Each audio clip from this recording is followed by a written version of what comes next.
Okay. Um, I've built up with tape. I think they're called arbors or spacers that will better meet my reel seat. So now this should fit more snugly, and it does. You can also see that I've redrawn my spline markers. Um, I've met a surprising amount of people who argue that the spline of a rod is not as important these days as it was in the past. Modern blanks are less sensitive to finding that line. I still do it. I'm not really sure that I can argue for that. Um, but to do this, you would hold up your blank on a surface where it can roll. And then if you hold the tip, I guess I don't have a good image. Let's see. If you hold the tip of the rod with your right hand and put your left hand about halfway, then you roll the rod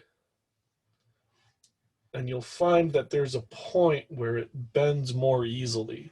So by applying pressure on the tip, I guess I can't really demonstrate that with this camera setup. But I have found my spline. I marked it.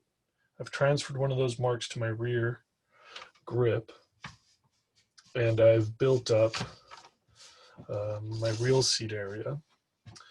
I also have my foregrip in hand, and so what I'm going to do next is mix up some epoxy, apply it on here, slide my reel seat into place, use the leftover epoxy here, and then I'll use the rubber cement trick again to slide the foregrip down to meet the reel seat. So I'm going to mix up some epoxy, and well, maybe I should show that too. I use U40 two-stage, a little throwaway mixing cup, and these disposable plastic spoons. My kids have a frozen yogurt habit, so I keep all their spoons for this purpose. So I'm going to take equal measures with the two types of epoxy. I'll mix them all together in here, and then I'll be back to show you what I do next.